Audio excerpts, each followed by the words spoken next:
बिस्मिल्लाहिर्रहमानिर्रहीम। अस्सलाम वालेकुम स्टूडेंट्स, कैसे हैं आप सब? उम्मीद करती हूँ आप सब बिल्कुल खैरियत से होंगे। This is practical based assessment FBIC annual paper 2024 for 11th chemistry. Students, पिछली वीडियोस में हम सेक्शन ए जो है वो कम्प्लीटली डिस्कस कर चुके हैं, जो कि टाइट्रेशन से रिलेटेड था, और उसमें हमने एसिड बेस और रिडॉक्स टाइट्रेशन को बहुत डिटेल में डिस्कस कर लिया है। ठीक है, now we will discuss section B, और सेक्शन बी में हमारे पास 4 एक्सपेरिमेंट्स हैं, और इसमें ऐसा होगा कि according to your model paper यानी इन 4 एक्सपेरिमेंट्स में से 6 MCQs आपसे पूछे जाएंगे, और वो 6 MCQs इनके प्रिंसिपल, इनके फार्मूलाज या इनके ऑपरेटर्स या ग्राफ्स वगैरह जो भी हैं उससे रिलेटेड, कैलकुलेशन से रिलेटेड हो सकते हैं। ठीक है, 1 मार्क का एक MCQ होगा। तो इट मीन्स कि आपने सारे के सारे बहुत अच्छे से प्रिपेयर किए होंगे, तो ही आप ये 6 मार्क्स को अटेम्प्ट कर सकते हैं। तो स्टूडेंट्स, अब हम स्टार्ट करते हैं सेक्शन बी। उसका फर्स्ट एक्सपेरिमेंट है हमारे पास, separate the given mixture of inks by paper chromatography, and second है हमारे पास separate lead and cadmium in a mixture solution by paper chromatography. तो स्टूडेंट्स, इस वीडियो में हम पेपर क्रोमेटोग्राफी के दोनों एक्सपेरिमेंट्स डिस्कस करेंगे, उनका प्रिंसिपल, उनकी वर्किंग, ईच एंड एवरीथिंग, और उससे रिलेटेड कुछ MCQs भी। ठीक है, तो स्टार्ट करते हैं। प्रिंसिपल क्या है क्रोमेटोग्राफी का? Chromatography is a technique in which the components of the mixture are separated by distributing them between the 2 phases, stationary and mobile phase. Means कि अगर हमने कोई मिक्सचर लिया है, फॉर एग्जांपल 2 इंक्स हैं या 3 इंक्स हैं, उनका हमने मिक्सचर बना लिया, 1 ड्रॉप डाल के उसको मिक्स कर लिया। ठीक है, तो उसको हम सेपरेट कैसे करेंगे? सेपरेट ऐसे करेंगे कि हमने उन कंपोनेंट्स को डिस्ट्रीब्यूट करना है किसके दरमियान में? Between 2 phases, stationary and mobile phase. तो अब हम आगे जाके देखेंगे कि ये स्टेशनरी मोबाइल फेस क्या होते हैं। ठीक है, तो अब क्या है कि जब भी कोई कंपोनेंट जो है वो सेपरेट हो रहा है, वो किस बेस पे सेपरेट हो रहा होता है कि उसका जो अट्रैक्शन है, उसकी एफिनिटी मोबाइल फेस या स्टेशनरी फेस के साथ किस तरह की है। ठीक है, तो उसके अकॉर्डिंगली जो है वो कंपोनेंट जो है वो सेपरेट होता है। ठीक है, तो ये आपके पास जो है बेसिक प्रिंसिपल है कि कैसे हम क्रोमेटोग्राफी में चीज़ों को सेपरेट करते हैं because of their affinities with the stationary and the mobile phase. ठीक है, different components of the mixture are separated because they have different affinities for the stationary and the mobile phase. Paper chromatography is a technique in which filter paper is used for the absorption of water phase. ठीक है, यानी अब इसमें होगा, जब हम इसको perform करेंगे, इसका प्रोसीजर देखेंगे, तो उसमें पेपर क्रोमेटोग्राफी में हमने फ़िल्टर पेपर यूज़ करना है। ठीक है, फ़िल्टर पेपर यूज़ करना है, उसके ऊपर हम अपना जो भी मिक्सचर है, जिसके कंपोनेंट्स को हमने अलग करना है, उसको हम वहाँ पे पुट करेंगे। ठीक है, और वो फ़िल्टर पेपर जो है वो हम सॉल्वेंट का जो सोल्यूशन है, सॉल्वेंट और उसके अंदर हमने यानी वाटर ऐड किया हुआ है या डिफरेंट सॉल्वेंट्स आपस में ऐड किए हुए हैं, तो उसमें हम जो है वो पुट करेंगे, तो वाटर यहाँ पर जो है वो इस फ़िल्टर पेपर में एब्जॉर्ब होगा। ठीक है, अब जब वाटर जो है वाटर के मॉलिक्यूल्स एब्जॉर्ब जो हो रहे हैं जो फ़िल्टर पेपर के ऊपर, तो वो एक्ट करेंगे एज अ स्टेशनरी फेस। अच्छा, यहाँ पर आपने इस चीज़ को ज़रा क्लियर करना है कि जो हमारे पास फ़िल्टर पेपर हम लेंगे ना, फ़िल्टर पेपर के ऊपर हमने अपने मिक्सचर का स्पॉट लगाया, और उसको हमने जब सॉल्वेंट के अंदर डिप करेंगे ना, सॉल्वेंट के अंदर डिप करेंगे, तो उसमें हमारे पास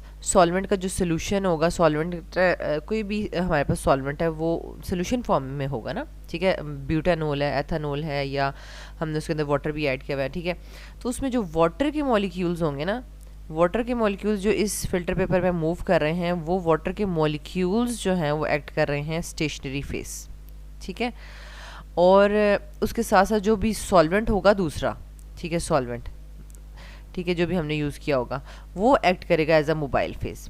यानी अब आपको बात यहाँ पर अंडरस्टैंड करनी है कि अगर हमारे पास इंक्स हैं, फॉर एग्जांपल एक ग्रीन इंक है और एक रेड इंक है, ठीक है, तो वो जब उनकी एफिनिटी हमने देखनी है कि वाटर मॉलिक्यूल के साथ और जो है वो सॉल्वेंट के मॉलिक्यूल के साथ कैसी है, जिसकी एफिनिटी, फॉर एग्जांपल अगर हम ग्रीन इंक की बात करते हैं, उसकी एफिनिटी वाटर के मॉलिक्यूल के साथ अगर ज़्यादा है, तो वाटर का मॉलिक्यूल क्या एक्ट कर रहा है? Stationary phase. ठीक है, तो वो जो है ग्रीन का कलर जो है ना थोड़ा आहिस्ता ट्रैवल करेगा, कम ट्रैवल करेगा। ठीक है, लेकिन अगर हम कहते हैं कि जो रेड इंक है, रेड इंक का वाटर के साथ जो है वो एफिनिटी कम है, बल्कि सॉल्वेंट के साथ ज़्यादा है, ठीक है। मतलब जो उसके अंदर सॉल्वेंट ऐड हुआ है, एथेनॉल है, ब्यूटेनॉल है, जो भी है, उसके साथ ज़्यादा है। तो इट मीन्स के सॉल्वेंट क्या एक्ट कर रहा है, मोबाइल फेस एक्ट कर रहा है। तो इसका मतलब है रेड कलर का स्पॉट हमें बहुत ज़्यादा आगे गया हुआ नज़र आएगा, क्योंकि उसकी एफिनिटी किसके साथ ज़्यादा थी, मोबाइल फेस के साथ ज़्यादा थी, ठीक है। तो अब जैसे फॉर एग्जांपल मैं यहाँ पर लिख लेती हूँ ग्रीन। ग्रीन का हम कह रहे थे कि ग्रीन का स्पॉट पहले आ जाएगा, क्योंकि उसकी एफिनिटी वाटर के मॉलिक्यूल्स के साथ ज़्यादा थी, और water as a stationary phase act कर रहा है, इसलिए ग्रीन कलर हमें थोड़ा मूव किया हुआ नज़र आएगा। और रेड कलर हमें ज़्यादा आगे मूव किया हुआ नज़र आएगा, क्योंकि रेड की जो एफिनिटी थी वो सॉल्वेंट के मॉलिक्यूल के साथ ज़्यादा थी, और सॉल्वेंट जो है वो मोबाइल फेस एक्ट कर रहा है, ठीक है। यहाँ पर मैंने आपको बेसिक प्रिंसिपल जो है वो इसका समझा दिया है। अब आप इसको यहाँ से देख लें। Paper chromatography is a technique in which filter paper is use for the absorption of water molecules. अब फिल्टर पेपर सॉलिड फॉर्म में है, ठीक है। तो सॉलिड यानी हम ये जो पेपर क्रोमेटोग्राफी कर रहे हैं, इसमें जो स्टेशनरी फेस है वो सॉलिड नहीं है, बल्कि स्टेशनरी फेस के ऊपर जो वाटर मॉलिक्यूल्स हैं जो लिक्विड फॉर्म में है, तो वो as a stationary phase act करें, ठीक है। तो यहाँ पर क्या है, water molecules absorbed in the paper act as a stationary phase, ये आपसे पूछा जा सकता है, ठीक है। क्या कहते हैं ऑब्जेक्टिव में। And solvent act as a mobile phase, ठीक है। यानी कौन जो है मतलब पूछा जा सकता है कि स्टेशनरी फेस सॉलिड है पेपर क्रोमेटोग्राफी में, तो आप मतलब उसमें ये ऑप्शंस होंगे डिफरेंट, तो उसमें आपने लगाना है कि पेपर क्रोमेटोग्राफी में स्टेशनरी फेस लिक्विड फॉर्म में है, ठीक है। यानी water absorbed on the filter paper act as a stationary phase, ठीक है। और वाटर जो फिल्टर पेपर है वो एज अ स्पोर्ट एक्ट कर रहा है, ठीक है, वो एज अ स्पोर्ट एक्ट कर रहा है। Paper is use to support the stationary phase in the paper chromatography, ठीक हो गया, ये प्रिंसिपल समझ आ गई। अब देखें RF वैल्यू को आप रिटेंशन फैक्टर भी कहते हैं और रिटार्डेशन फैक्टर भी कहते हैं, ये भी ऑब्जेक्टिव में पूछा जा सकता है, ठीक है। तो उनमें से हो सकता है 3 ऑप्शंस डिफरेंट और हों और उसमें रिटेंशन फैक्टर लिखा हो, तो RF को रिटेंशन फैक्टर भी आप टिक कर सकते हैं, या जो है रिटार्डेशन लिखा होगा वो भी आप लिख सकते हैं, ठीक है। ये बेसिकली किस चीज़ की रेशियो होती है, it is the ratio of the distance travelled by the solute from the base line divide by distance travelled by the solvent from the base line, ठीक है। अब जब हमने इसको सॉल्वेंट में डिप किया तो सॉल्वेंट जो है वो यहाँ तक ट्रैवल करके आया है, ठीक है। तो ये distance travel by the solvent from the base line, ठीक है। ये बेस लाइन है जहाँ पे आपने स्पॉट लगाया है, ये बेस लाइन है। बेस लाइन से जहाँ तक सॉल्वेंट ट्रेवल किया है उसको हम क्या करेंगे, डिवाइड करेंगे, ठीक है। नीचे वाली जो जगह होगी डिनोमिनेटर में, ठीक है, उसमें distance travel by the solvent ने जो डिस्टेंस ट्रैवल किया होगा वो लिखेंगे, और ऊपर जो सॉल्यूट ने डिस्टेंस ट्रैवल किया होगा फ्रॉम द बेस लाइन हो सकता है, यानी रेड ने यहाँ तक ट्रैवल किया, तो बेस लाइन से सॉल्वेंट ने जहाँ तक ट्रैवल किया है वो हम उसको नोट डाउन करेंगे, ठीक है। तो ये फॉर्मूला आपको आना चाहिए। अब ऑपरेटर्स देख लें। ऑपरेटर्स में आपके पास वॉटमैन फिल्टर पेपर नंबर 1 होना चाहिए, और ग्लास सिलेंडर होना चाहिए विद ग्लास स्पोर्ट, रबर बंग मतलब उसके ऊपर जो रबर का लिड होगी वो होना चाहिए, और लेड पेंसिल होनी चाहिए, ठीक है। केमिकल्स के हैं आपके पास blue, green and red inks, आपने 1 ड्रॉप लेके उसका मिक्सचर बना लेना है, और साथ आपके पास N-ब्यूटेनॉल, एथेनॉल और अमोनिया, ये आपके पास क्या होने चाहिए, केमिकल्स उसको ट्रैवल करवाने के लिए, ठीक है। और सॉल्वेंट यहाँ पर हम यूज़ करेंगे N-ब्यूटेनॉल, ethanol and ammonia in the ratio of 3:1:3, ठीक है। इसका मतलब है कि N-ब्यूटेनॉल 3 पार्ट्स होगा, ठीक है, एथेनॉल 1 पार्ट, और अमोनिया जो है वो उसका 3 पार्ट होगा, ठीक है। यानी फॉर एग्जांपल अगर हम 1 ml एथेनॉल ले रहे हैं तो हमें 3 ml जो है वो N-ब्यूटेनॉल और अमोनिया लेना होगा, या फिर हम जो है वो एथेनॉल और वाटर का रेशो जो है 3:1 की फॉर्म में ले सकते हैं। तो ये चीज़ें आपने ऑब्जेक्टिव के लिए याद रखनी है, ठीक है। फिर आपके पास आ जाता है प्रोसीजर। एक आपने स्ट्रिप जो है फिल्टर पेपर की जो है वो कट करनी है 3 × 15 सेंटीमीटर, यानी 3 उसकी विड्थ होनी चाहिए और 15 सेंटीमीटर लॉन्ग होना चाहिए, ठीक है। A thin base line was drawn with the pencil, lead pencil about 2 centimetre above the edge of the paper, यानी इस तरीके से आपने ये फिल्टर पेपर जो है वो इसकी विड्थ जो है वो 3 होनी चाहिए, और ये लेंथ जो है वो 15 होनी चाहिए सेंटीमीटर, ये कट कर लिया। अब ये बिल्कुल एज है ना, एज से 2 सेंटीमीटर के डिस्टेंस पर जो है वो आपने ये बेस लाइन लगा देनी है, ठीक है, बेस लाइन पेंसिल से ड्रॉ करनी है। अच्छा, फिर आपके पास क्या है, द सॉल्वेंट वॉज, ये आपने करना नहीं है, ये प्रोसीजर सिर्फ आपको पता होना चाहिए क्योंकि वहाँ पे कुछ परफॉर्म नहीं करना, वहाँ पे सिर्फ आपको कॉन्सेप्ट है तो उससे रिलेटेड ऑब्जेक्टिव्स के आंसर्स देने हैं, ठीक है।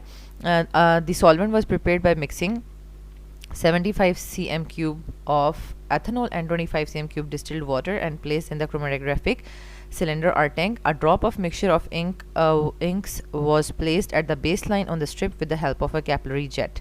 ठीक है, कैपिलरी जेट बहुत ही स्मॉल जो कैपिलरी यानी आप कह सकते हैं ग्लास की पतली सी कैपिलरी होती है, उसको हम आगे से हीट करके जेट की फॉर्म में बना लेते हैं, ठीक है।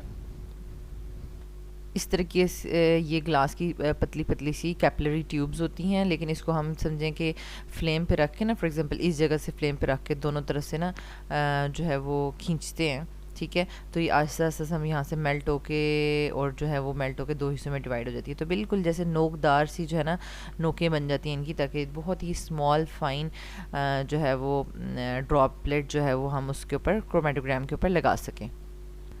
The strip was dried and, पहले हमने ड्रॉप लगा के ना उसको पहले ड्राई कर लेना है थोड़ा, ठीक है। And suspended in the solvent, फिर हमने उसको सॉल्वेंट में हैंग करना है। When the solvent reach about 3 to 4 of the strip, यानी ऐसे नहीं कि आपने सॉल्वेंट में रख के भूल जाएं और वो पूरा सॉल्वेंट जो है पूरे उसके जो दूसरे एज तक पहुंच जाए, यानी इस एज तक नहीं पहुंचना चाहिए, इस एज तक नहीं पहुंचना चाहिए, ठीक है। उसको सिर्फ सॉल्वेंट को कहाँ तक ट्रैवल करना चाहिए, तकरीबन इधर तक या इधर तक कर लें, 3/4 ऑफ द पेपर तक उसको ट्रैवल करना चाहिए, ठीक है। और नेक्स्ट फिर आपने क्या करना है, the strip was remove from the solvent and dried, फिर उसको भी ड्राई कर लेंगे, और जब ड्राई करेंगे उसके बाद फिर the distance travelled by the inks and the solvent was marked, तो हमें जो है वो जितना जितना इंक्स ट्रैवल की होंगी वो हमें सामने नज़र आ रहा होगा, क्योंकि इंक्स कलर्ड होती हैं, हम कलर आराम से डिस्टिंग्विश कर सकते हैं, ठीक है। कि फॉर एग्जांपल ग्रीन जो है वो यहाँ तक ट्रैवल किया, ऐसे ग्रीन का स्पॉट आ जाएगा, फिर ऐसे करके रेड का स्पॉट आ जाएगा, ठीक है, ऐसे करके ब्लू का स्पॉट आ जाएगा, ऐसे करके, ठीक है। तो इस तरीके से हम उसको जो है वो डिस्टिंग्विश कर सकते हैं। इधर हमने उसका मिक्सचर लगाया होगा, यहाँ से ये ट्रैवल किया होगा, ठीक है, ऐसे। देन हमने जब वो उनको मार्क कर लेना है, फिर हमने उन डिस्टेंस से RF वैल्यूज़ कैलकुलेट करनी है। देखें ये आपके पास जो है वो उसका ऑपरेटर्स भी शो हो रहा है, ये ऑपरेटर्स की पिक्चर्स वगैरह आपको ये पता चलना चाहिए, ठीक है। यहाँ पे इन्होंने बताया कि ग्रीन जो है वो सबसे ज़्यादा ट्रैवल किया है, रेड कम और ब्लू सबसे कम। तो ये देख के आपको क्या लग रहा है कि ब्लू की जो एफिनिटीज़ हैं या अट्रैक्शंस हैं वो स्टेशनरी फेस यानी वाटर मॉलिक्यूल्स के साथ ज़्यादा हैं as compare to mobile phase, यानी जो इसमें हमने एथेनॉल डाला है, ठीक है। एथेनॉल के साथ उसकी जो एफिनिटीज़ हैं वो कम है, इस वजह से वो कम ट्रैवल किया है। और ग्रीन की एफिनिटी विद द सॉल्वेंट यानी एथेनॉल ज़्यादा थी, इसलिए वो मोबाइल फेस के साथ ज़्यादा ट्रैवल कर गया, ठीक है। तो ये देखिए ऊपर ये रबर स्टॉपर है, ये यहाँ तक सॉल्वेंट फ्रंट मूव किया है। अच्छा, ये हुक के साथ इसको हमने लगाया हुआ फिल्टर पेपर को, ये क्रोमेटोग्राफिक टैंक है, फिल्टर पेपर हैंग किया हुआ है, बेस लाइन इधर बेस लाइन होगी, ठीक है, ये बीच में हमने सॉल्वेंट डाला हुआ है, ठीक है। अच्छा, तो ये हमने इनकी वैल्यूज़ जो है वो कैलकुलेट करनी है। तो ये हमारे पास जो है वो एक सोर्स से हमारे पास क्रोमेटोग्राफी की जो भी जो इन्फॉर्मेशन अवेलेबल थी वो हमने डिस्कस कर ली है। और अब सेकंड सोर्स है, ये देखें हमारे पास, जैसे कि अगर हम कहें कि क्रोमेटोग्राफी कहाँ से डिराइव हुआ है, ठीक है, ये ग्रीक वर्ड से डिराइव हुआ है, ये भी आपको पता होना चाहिए, ठीक है। ग्रीक वर्ड है क्रोमैटोज, जिसका मतलब होता है कलर राइटिंग, ठीक है। क्रोमैटोज मीन्स कलर राइटिंग, मीन्स कि अगर हमारे पास डिफरेंट कंपोनेंट्स हैं तो हम उनको क्रोमेटोग्राफी से अलग कर रहे हैं, तो इसका मतलब है डिफरेंट डिफरेंट कलर्स की फॉर्म में वो हमें नज़र आ जाएंगे, ठीक है। तो हम उसको सेपरेट कर सकते हैं। अच्छा, अब इसमें क्या लिखा हुआ है कि क्रोमेटोग्राफी से हम क्या क्या कर सकते हैं, उससे हम सेपरेट कर सकते हैं डिफरेंट कंपोनेंट्स को, उनको आइडेंटिफाई कर सकते हैं और उनकी प्यूरिफिकेशन कर सकते हैं, ठीक है, of different soluble components in a mixture, ठीक है। और अब हम ये इसको किस किस फील्ड में यूज़ करते हैं, फूड कलरिंग में यूज़ करते हैं, डिटेक्शन ऑफ कंटामिनेशन, यानी अगर हमारे पास कोई भी प्योर एक सॉल्वेंट है या कोई भी कंपोनेंट है, उसके अंदर हमें लगता है कि कोई ना कोई चीज़ ऐड हो चुकी है, कोई ना कोई बाहर से इम्प्योरिटी ऐड हो गई है, वो कंटामिनेट हो गया है, तो हम उसको क्रोमेटोग्राफी के थ्रू जो है वो रन करेंगे और देखेंगे अगर हमारे पास एक स्पॉट आया तो इसका मतलब है कि वो हमारी चीज़ प्योर ही है, वो हमारा शक ही था कि वो कंटामिनेट हो गई है। लेकिन अगर हमारे पास एक से ज़्यादा स्पॉट आ रहे हैं तो इसका मतलब है कि वाकई में वो जो हमारे पास कंपोनेंट था, सॉल्वेंट था, जो भी था, वो कंटामिनेट हो चुका है, उसके अंदर इम्प्योरिटीज़ आ चुकी हैं, ठीक है। फूड कलरिंग को डिफरेंट चीज़ों को डिटेक्ट करने के लिए, फिर डिटेक्शन ऑफ कंटामिनेशन के लिए separation and isolation of plant pigments. अब एक प्लांट है, ठीक है, प्लांट में से अगर हम कोई एक्सट्रैक्ट लेते हैं तो उसके अंदर तो बहुत ढेर सारी चीज़ें होती हैं, तो उनको क्रोमेटोग्राफी से हम रन करके देख सकते हैं कि हमारे पास ये जो भी प्लांट का एक्सट्रैक्ट है इसमें इसके अंदर कितने कंपोनेंट्स हैं। ठीक है, उसके पिगमेंट्स को अलग कर सकते हैं, इंक्स को सेपरेट कर सकते हैं, डाइज को एंड फार्मास्यूटिकल प्रोडक्ट्स को। ठीक है, तो बेसिकली ये हमने इसका प्रिंसिपल यही पढ़ा था कि ये किस तरीके से चीज़ों को डिस्ट्रीब्यूट करता है या सेपरेट करता है।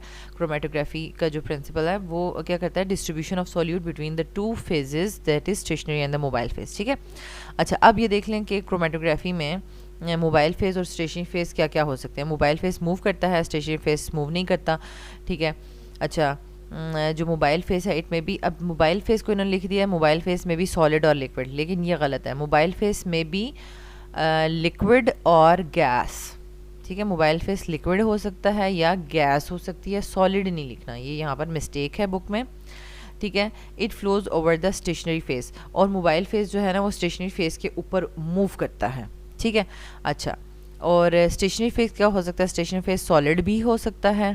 ठीक है, जैसे कि हमारे पास TLC होती है, थिन लेयर क्रोमेटोग्राफी जिसको कहते हैं हम। ठीक है, उसमें होता है कि थिन लेयर हमारे पास पेपर होता है, पीछे अगर बैक से हम उसको देखें तो बिल्कुल सिल्वर की तरह शाइन कर रही होती है वो प्लेट, TLC प्लेट, लेकिन फ्रंट से उसको वो बिल्कुल प्लेन पेपर की तरह होती है। ठीक है, लेकिन फ़िल्टर पेपर से बिल्कुल डिफरेंट। फ़िल्टर पेपर तो आपको पता है ना बिल्कुल कागज़ की तरह होता है। ठीक है, मतलब पेपर है, डिप करेंगे पूरा का पूरा गीला हो जाता है, लेकिन वो TLC जो होती है ना उसका फ्रंट साइड जो है उस पर स्पॉट लगाते हैं, सॉल्वेंट्स वगैरह मूव कर रहे होते हैं सारा कुछ, तो बैक साइड पर उसका बिल्कुल सिल्वरी होता है। ठीक है, तो उसमें आप बता सकते हैं कि स्टेशनरी फेस सॉलिड भी हो सकता है जैसे TLC में होता है। ठीक है, या लिक्विड हो सकता है जैसे कि हमने पेपर क्रोमेटोग्राफी में देखा है। ठीक है, अच्छा फिर हमारे पास क्या है, डिस्ट्रीब्यूशन कोफिशिएंट क्या चीज़ है, ये नहीं आपने पीछे देखी, आपने रिटेंशन फैक्टर या रिटार्डेशन फैक्टर, इन दोनों इसको कह सकते हैं, ये आपने देख लिया था। डिस्ट्रीब्यूशन फैक्टर कोफिशिएंट K क्या होता है, concentration of a component in the moving phase divide by concentration of that component in the stationary phase. यानी एक कंपोनेंट है उसकी कितनी कंसंट्रेशन मूविंग फेज में मूव कर रही है और कितनी कंसंट्रेशन जो है वो स्टेशनरी फेज में है।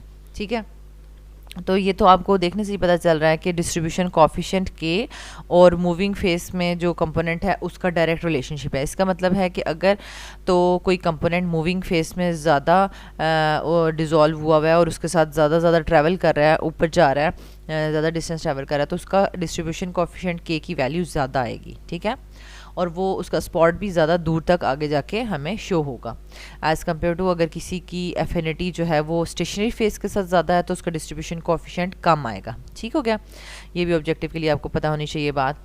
अच्छा नेक्स्ट आपके पास आ जाता है, ये तो सेम उसी की पिक्चर बनी हुई है, क्रोमेटोग्राम क्या होता है। यही जो पेपर क्रोमेटोग्राफी में हमने जो फ़िल्टर पेपर लिया हुआ है ना, जब हम इसके ऊपर स्पॉट लगाते हैं, मिक्सचर का स्पॉट लगाते हैं, उसको रन करते हैं, सॉल्वेंट रन होता है, फिर हम उसको ड्राई वगैरह कर लेते हैं, तो ये हमारे पास जो फ़िल्टर पेपर का जो टुकड़ा आ जाता है, पीस आ जाता है, इसको हम क्रोमेटोग्राम कहते हैं। क्या कहते हैं, chromatogram. Separation by chromatography produces a chromatogram which is use to distinguish between pure and impure substances. तो ये ऑलरेडी मैंने आपको बता दिया कि अगर क्रोमेटोग्राम में एक स्पॉट आ रहा है तो वो हमारे पास सब्सटेंस प्योर है, अगर एक से ज़्यादा आ रहा है तो वो इम्प्योर होगा। ठीक है, अब टाइप्स ऑफ क्रोमेटोग्राफी में एक एडजॉर्प्शन क्रोमेटोग्राफी होती है और एक पार्टीशन क्रोमेटोग्राफी होती है। पार्टीशन क्रोमेटोग्राफी वही है जो हम कर रहे हैं पेपर क्रोमेटोग्राफी। ठीक है, जिसमें पार्टीशन यानी दोनों चीज़ें ही लिक्विड हैं, मूविंग फेस भी लिक्विड है और स्टेशनरी फेस भी लिक्विड है, लेकिन हमने पेपर को एज अ स्पोर्ट जो है वो यूज़ कर रहे हैं। ठीक है,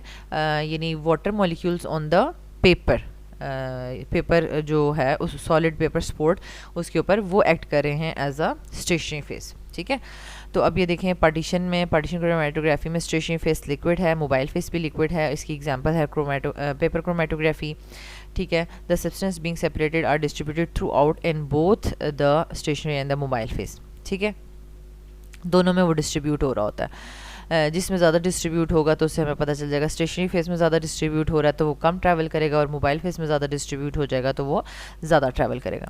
और एडजॉर्प्शन क्रोमेटोग्राफी क्या होती है, stationary phase is a solid, मतलब वो TLC जो प्लेट होती है ना, उसमें जो सॉलिड प्लेट हम ले रहे हैं, TLC की प्लेट जिसके ऊपर हम स्पॉट लगाएंगे, तो वो इटसेल्फ जो है वो स्टेशनरी फेस एक्ट कर रहा है, ठीक है। और मोबाइल फेस जो है वो लिक्विड होगा, जो भी सॉल्वेंट ट्रैवल कर रहा है। तो इसमें हम TLC या थिन लेयर क्रोमेटोग्राफी इसको कहते हैं। The substance leaves the mobile phase to become adsorb on the surface of the solid phase. इसमें ये होता है कि मतलब उस पेपर क्रोमेटोग्राफी में क्या हो रहा था, दोनों में जो है सॉल्युबल हो रहा था ना कंपोनेंट, या मोबाइल फेस में या स्टेशनरी फेस में, और किसी में ज़्यादा हो रहा है किसी में कम हो रहा है। लेकिन यहाँ पर क्या है कि सब्सटेंस जो है वो मोबाइल फेस को छोड़ के और जो है वो सॉलिड फेस में डिज़ॉर्ब हो जाता है, ठीक है, पूरा का पूरा। अच्छा, नेक्स्ट हमारे पास क्या है, पेपर क्रोमेटोग्राफी का प्रिंसिपल है, और ये ऑलरेडी हम डिस्कस कर चुके हैं, ठीक है।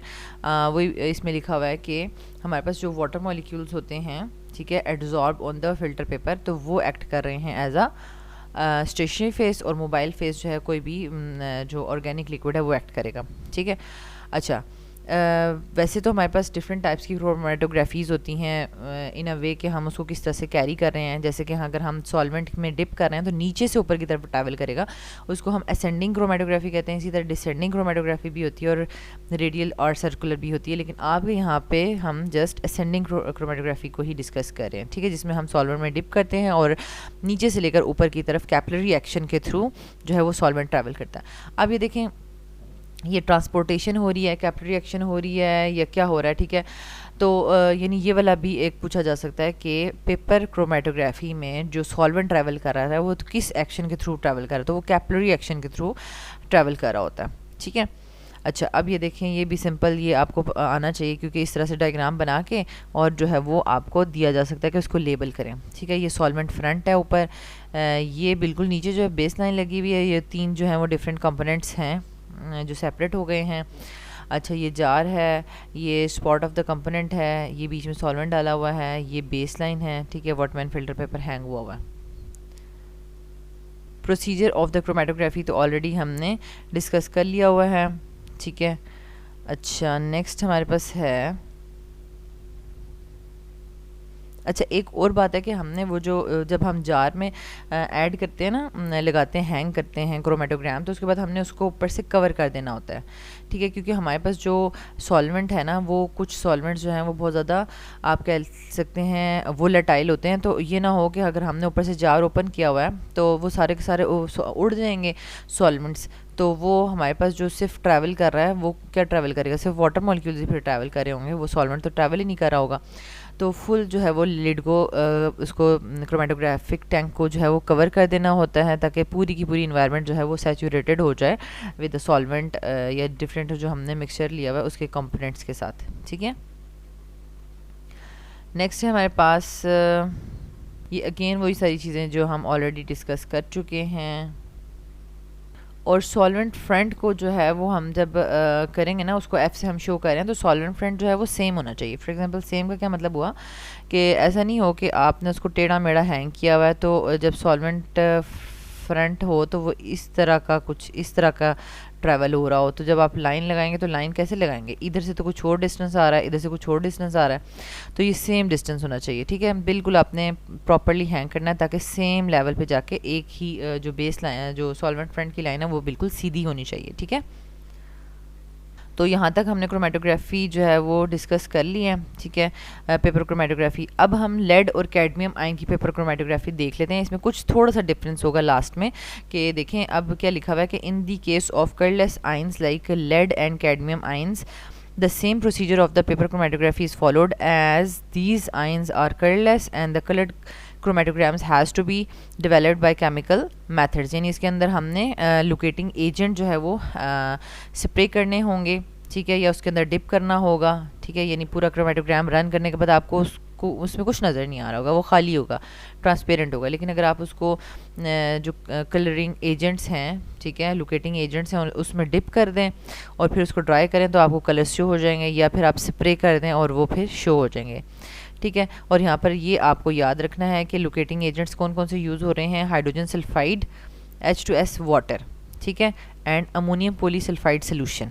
हाइड्रोजन सल्फाइड वाटर यानी ये हाइड्रोजन सल्फाइड वैसे तो आपको पता है ना H2S गैस होती है, तो अगर ये आपके पास सोल्यूशन की फॉर्म में है तो इसका मतलब आपने इसको वाटर में डिज़ोल्व किया हुआ है, H2S गैस को वाटर में डिज़ोल्व किया हुआ है, ठीक है।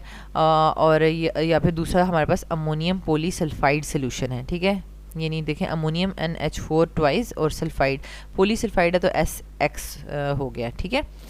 अच्छा, और इसी तरह हर जैसे कि हर इंक का अपना रिटार्डेशन फैक्टर था या रिटेंशन फैक्टर था, इसी तरह लेड और कैडमियम का भी अपना रिटेंशन फैक्टर होगा। प्रोसीजर भी इसका भी बिल्कुल वैसा ही है कि आपने एक स्ट्रिप जो है ले लेनी है। अब जैसे यहाँ पर पिछले एक्सपेरिमेंट में 2x15 थी या 2x15 जितना भी आप ले सकते हैं, ठीक है, वो आप ले लें। और बेस लाइन जो है वो आपने 2 सेंटीमीटर अबव रखनी है from the edge of the paper, ठीक है। और अब यहाँ पर जो हम सॉल्वेंट प्रिपेयर करेंगे ये आपने रेशियो याद रखनी है, 2:1:2। अब उसमें आपने क्या क्या लेना है, टर्शीब्यूटाइल अल्कोहल, 1 मोलर नाइट्रिक एसिड और एसीटोन, इनकी ये रेशो होगी, या फिर ब्यूटानोल और 3 मोलर नाइट्रिक एसिड जो है वो 2:1 रेशो में होंगे, ठीक है। अच्छा, इसको हम प्लेस करेंगे इन द क्रोमेटोग्राफी टैंक और द सिलेंडर, ठीक है। A drop of mixture of ions was placed at the baseline on the strip with the help of capillary jet and was suspended in the solvent। और फिर 3/4 जब वो travel कर जाएगा solvent, उसको हम रिमूव करेंगे फिल्टर यानी पेपर को, फिल्टर पेपर को, और उसको ड्राई करेंगे। और the strip was held in ammonia for few seconds to neutralise the acid, ठीक है। यानी अब इसमें हमने देखें सॉल्वेंट में एसिड यूज़ किया हुआ था ना, तो उसको थोड़ा न्यूट्रलाइज करने के लिए हमने थोड़ा टाइम उसको अमोनिया में रखना है, ठीक है।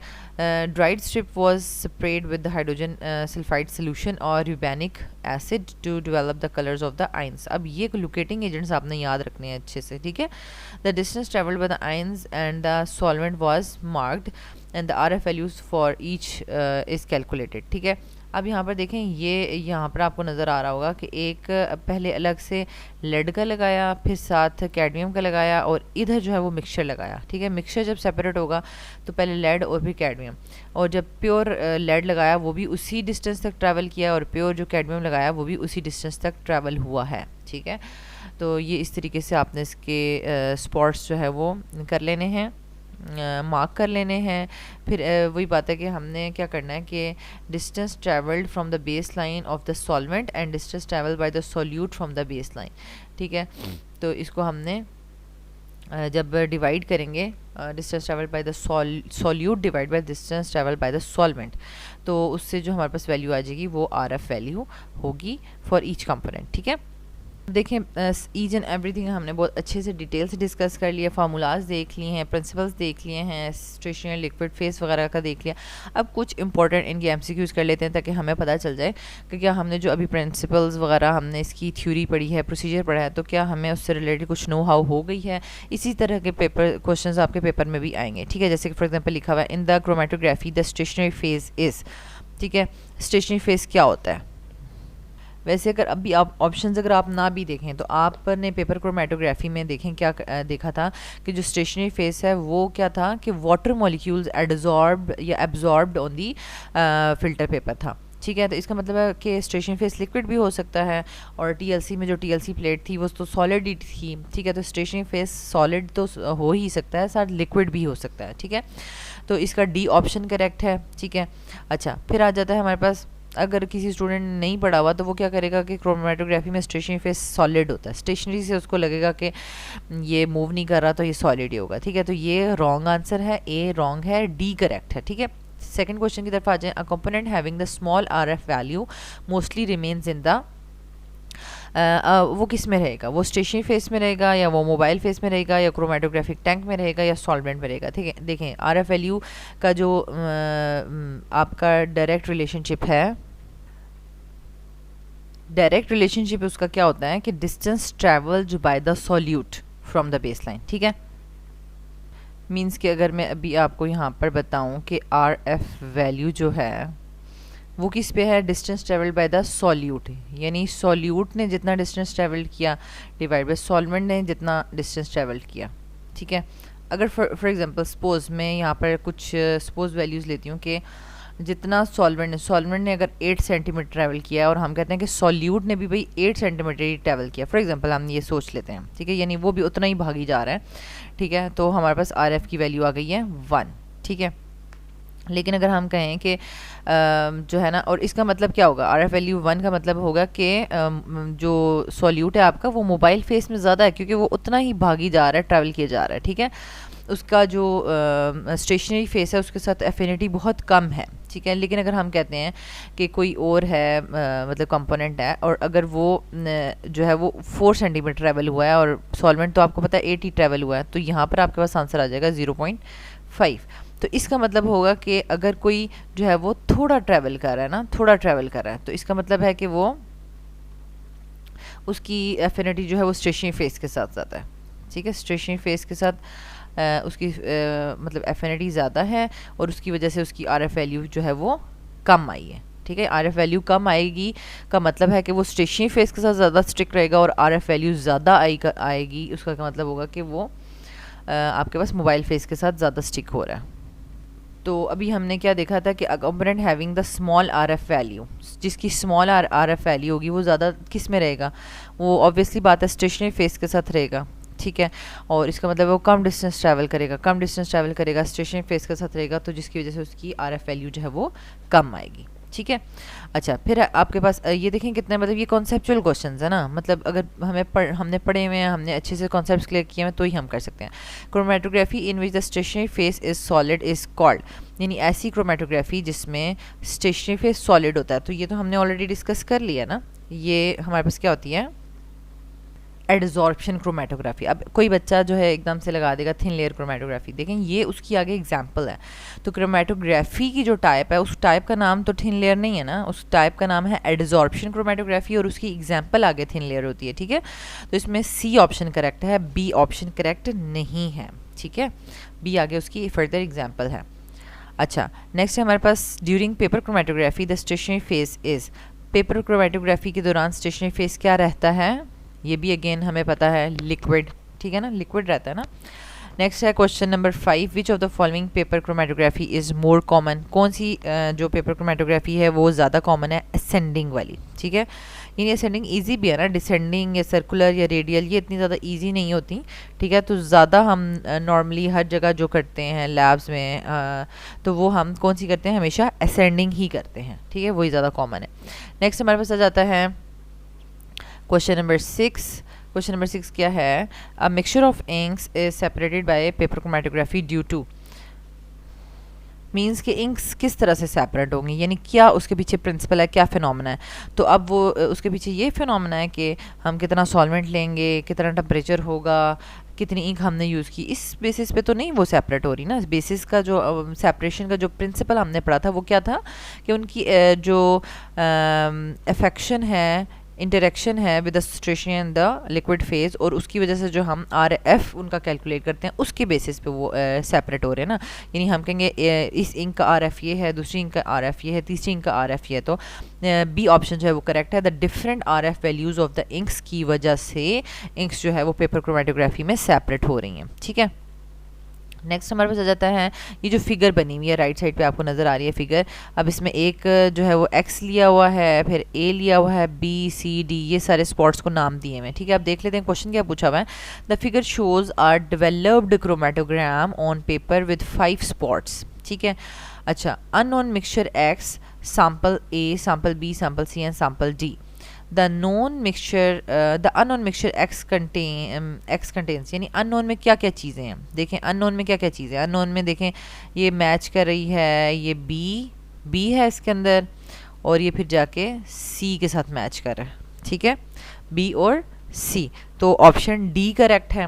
कितना इजी है, यानी आपने देख लिया कि इसके साथ यानी ये किसके साथ मैच कर रहा है, बी के साथ, और ये यहाँ से सी के साथ मैच कर रहा है, ठीक है।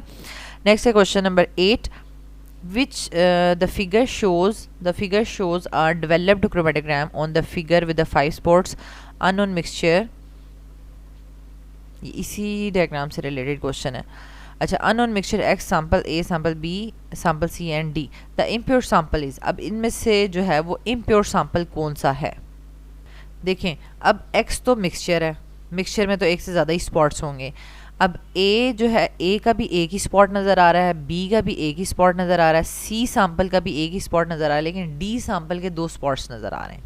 ठीक है, d सैंपल के 2 स्पॉट्स नज़र आ रहे हैं, इसका मतलब है d सैंपल जो है वो इम्प्योर है। ठीक है, तो ऑप्शन 8 का जो है वो डी ऑप्शन करेक्ट है, सैम्पल डी जो है वो इम्प्योर है।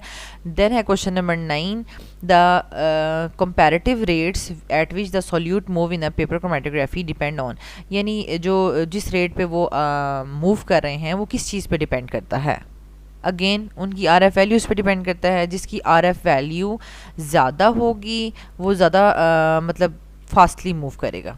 ठीक है, और जिसकी आर एफ वैल्यू कम होगी इसका मतलब है कि वो कम मूव कर रहा है। ठीक है, उसका स्टेशनरी फेस के साथ ज़्यादा इंटरेक्शन है, वो ज़्यादा स्टेशनरी फेस में रिजाइड करेगा as compare to mobile phase. ठीक है, अच्छा नेक्स्ट है question number 10, the height of the solvent front is 10 centimetre. यहाँ तो आपको खुद ही कैलकुलेट करने के लिए बोल दिया ना, आपको सॉल्वेंट फ्रंट की वैल्यू बता दी भाई 10 सेंटीमीटर है, और distance travel by the yellow is 4.7 centimetre. अब येलो की आर एफ वैल्यू बता दें, अब वही बात है कि distance travel by the solute divide by solvent front, 4.7 को 10 से डिवाइड करें, ये ना भी करें तो आप सिंपल जो पॉइंट है उसको लेफ़्ट साइड पे लेकर आएंगे, क्योंकि 10 से आप डिवाइड कर रहे हैं तो ये 0.47 हो जाएगा। ठीक है, 10 का बी ऑप्शन करेक्ट है, 0.47 जो है वो है, और इसका कोई यूनिट नहीं होगा क्योंकि आप सेंटीमीटर को सेंटीमीटर से डिवाइड करें, आरएफ के कोई भी यूनिट्स नहीं है। ठीक है, नेक्स्ट हमारे पास कुछ हैं और एमसीक्यूज़, ये हमारे पास 6 एमसीक्यूज़ हैं। ठीक है, अच्छा, paper chromatography is use to separate the substances, identify which of the following is separated by the technique, यानी simple mixtures, viscous mixtures, complex mixtures या मेटल्स।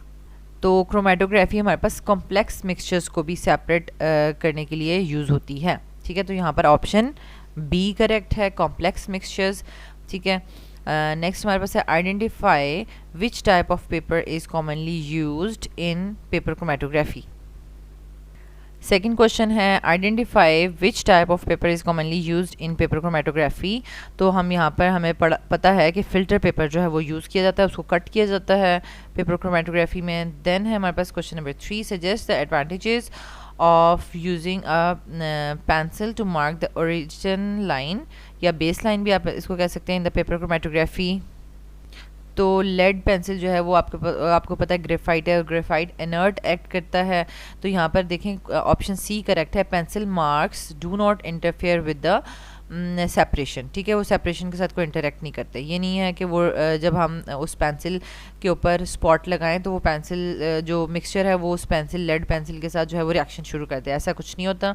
ठीक है, देन है question number 4, colourless substance can be separated by the paper chromatography. Identify the ninhydrin is used as a agent.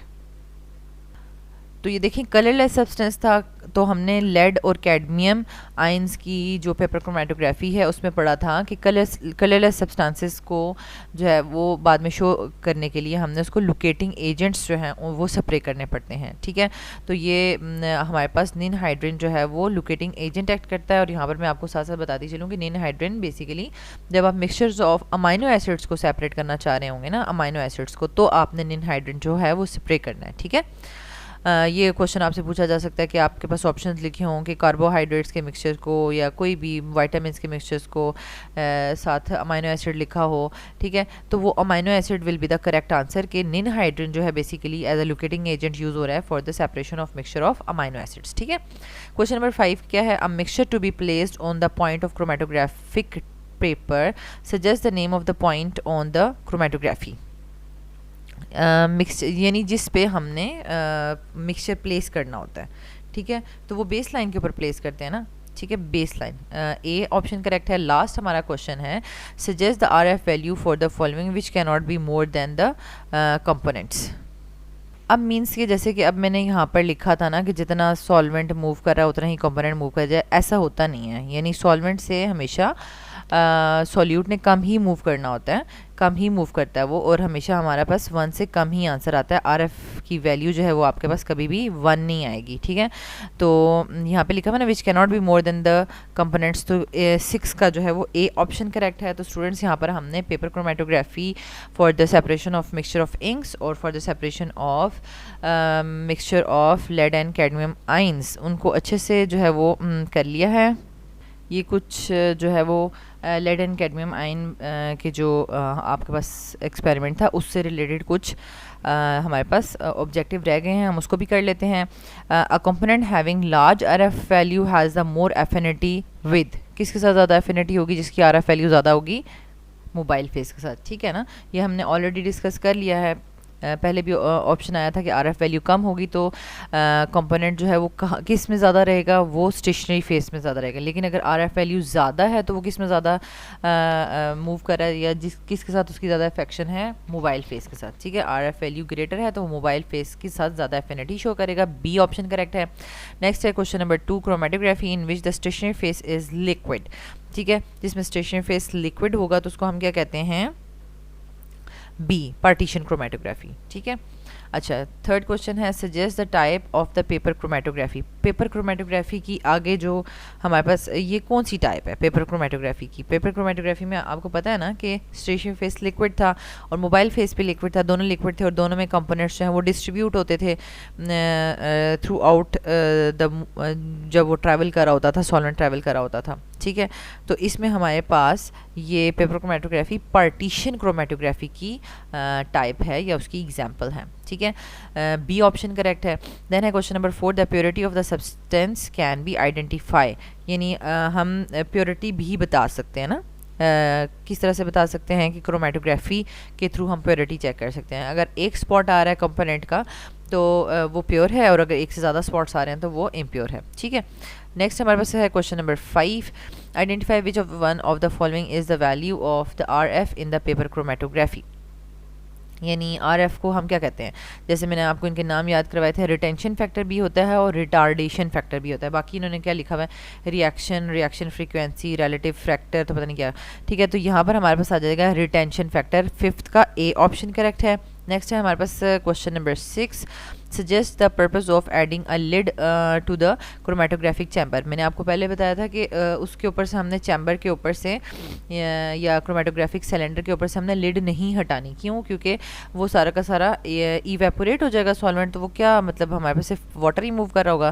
तो इस वजह से हमने क्या करना है, उसके ऊपर ही रखना है लिड। क्यों? To prevent the solvent evaporation, ठीक है। क्योंकि हम एथेनॉल वगैरह ले रहे हैं, ब्यूटानॉल वगैरह ले रहे हैं, एसीटोन ले रहे हैं, तो ये सब के सब वोलेटाइल सब्सटेंसेस हैं, ठीक है, वोलेटाइल सॉल्वेंट्स हैं, तो ये इवेपोरेट हो जाएंगे। तो टू प्रिवेंट सॉल्वेंट इवेपोरेशन हमने उसके ऊपर लिड रखना है, ठीक है। नेक्स्ट है हमारे पास question number 7, lead and cadmium ions are colourless. ये तो हमें पता है, ठीक है। They can be separated by paper chromatography, which one of the following colouring agent can be use to identify the lead and cadmium. तो हमने जो एक्सपेरिमेंट किया था उसमें हमने हाइड्रोजन सल्फाइड सोल्यूशन यूज़ किया था, ठीक है। और निन हाइड्रोजन का मैंने आपको ऑलरेडी बता दिया, ये अमाइनो एसिड के मिक्सचर को सेपरेट करने के लिए यूज़ होता है। तो इसका करेक्ट ऑप्शन 7 का करेक्ट ऑप्शन जो है वो सी है, ठीक है। नेक्स्ट है हमारे पास question number 8, the pattern of spots formed on the chromatographic paper separated by the chromatography is. यानी क्रोमेटोग्राफिक पेपर के ऊपर जब हमारे पास पैटर्न वगैरह आ गया तो उसको हम क्या कहते हैं? उस पेपर को हम क्रोमेटोग्राम का नाम देते हैं, ठीक है। तो ये क्रोमेटोग्राम है। अब कुछ स्टूडेंट्स जो हैं क्रोमेटोग्राफ और क्रोमेटोग्राम इन दोनों में जो है कंफ्यूज हो जाएंगे। अगर किसी ने नहीं पढ़ा हुआ तो क्रोमेटोग्राफ भी लिख सकता है, ठीक है। लेकिन और क्रोमेटोग्राफिक पेपर देखें लिखा हुआ है, क्रोमेटोग्राफी से आपको मतलब आएगा माइंड में कि हाँ हाँ यही ऑप्शन करेक्ट है। ये ऐसा नहीं है। क्रोमेटोग्राम हमने इसकी डेफिनेशन भी पढ़ी थी कि हम जब रन करेंगे फ़िल्टर पेपर के ऊपर मिक्सचर लगाएंगे और उसको रन करेंगे और स्पॉट्स हमें मिल जाएंगे तो हम उसको क्रोमेटोग्राम कहेंगे, ठीक है। 8 का ए ऑप्शन करेक्ट है। नेक्स्ट है question number 9, suggest from the following principle behind the separation of components in paper chromatography.